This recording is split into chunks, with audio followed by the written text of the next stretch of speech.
নমস্কার দর্শক বন্ধু, তৃপ্তির রান্নাঘরে আপনাদের সকলকে স্বাগত জানাই। আশা করি সকলে ভালো আছেন, আমিও ভালো আছি। আজকে আবারও একটা রেসিপি নিয়ে চলে এসেছি, চিংড়ি পোস্ত।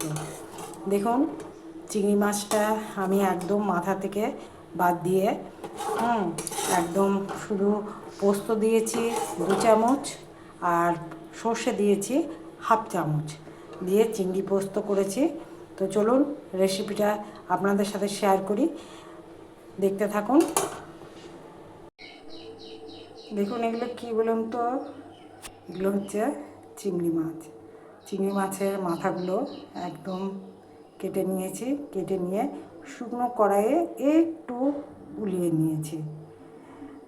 ওতে ভাজাটাও কম হয় আর খেতেও খুব সুন্দর লাগে। এরপরে একটা গোটা পেঁয়াজ আমি কেটে নিচ্ছি, ঠিক এইভাবে আধা কাটা হয়েছে আর অর্ধেকটা কেটে নিচ্ছি। দেখুন, পেঁয়াজটা পুরোটা কাটা হয়ে গেছে। এবারে পেঁয়াজটা আমি ভাজতে দেবো। দেখুন, কড়াতে একটু বেশি করে তেল দিলাম। পেঁয়াজটা একদম লালচে করে ভাজবো, আর ততক্ষণে আমি বাটবো পোস্ত আর সামান্য একটু সর্ষের ভাগ কম থাকবে আর পোস্তর ভাগ বেশি থাকবে। আমি দেখাচ্ছি।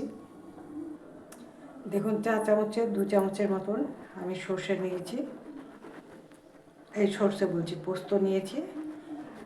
আর সর্ষেটাও এবারে দেখাচ্ছি আমি। দেখুন, 4 চামচের 1/2 চামচের মতন সর্ষে নিলাম।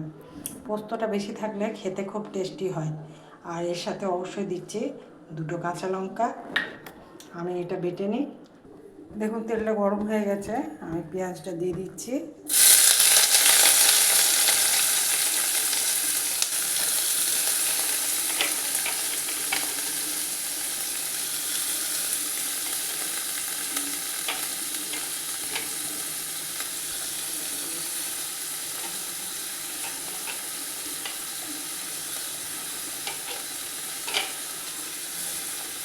এবারে পেঁয়াজটাকে লালচে করে ভাজবো।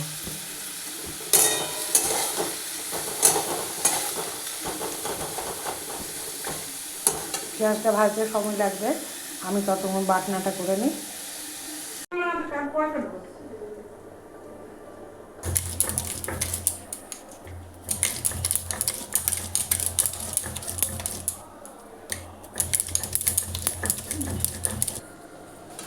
দেখুন, পেঁয়াজটা একদম লালচে করে ভাজা হয়ে গেছে।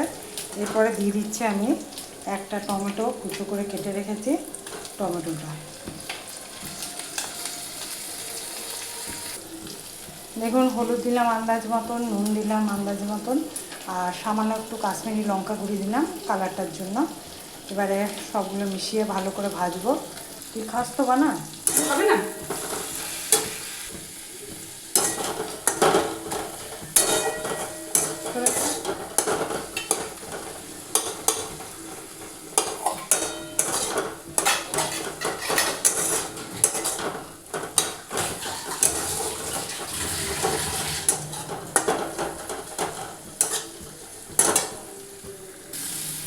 দেখুন, ভাজাটা একদম সুন্দর করে হয়ে গেছে। এরপরে দিয়ে দিচ্ছি আমি ওই যে সর্ষে পোস্ত যে বাটা আছে সেটা দিয়ে দিচ্ছি।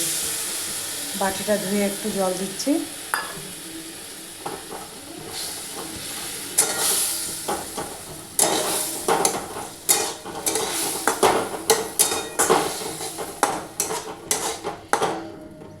এর সাথে দিয়ে দিচ্ছি আমি চিংড়ি মাছটা।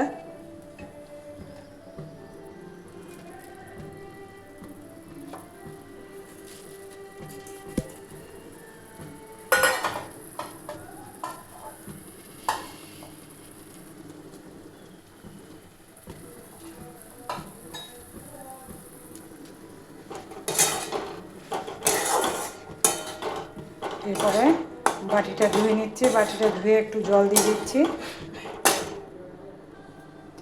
দেখুন, বাটিটা ধুয়ে একটু জল দিয়ে দিলাম। এরপরে একটু ফুটতে দিচ্ছি, আর উপর থেকে 2 কাঁচা লঙ্কা আবার দিয়ে দিচ্ছি। দেখুন, লঙ্কাটা দিয়ে দিলাম, এবারে একটু ফুটতে দিচ্ছি। একটু শুকনো শুকনো করব। দেখুন একদম রেডি হয়ে গেছে চিংড়ি পোস্ত। আর শুকনো ভাত দিয়ে অসাধারণ লাগবে খেতে, আর কোনো মানে তরকারি লাগবেই না। যাই হোক, আশা করি আপনাদেরও ভালো লাগলো।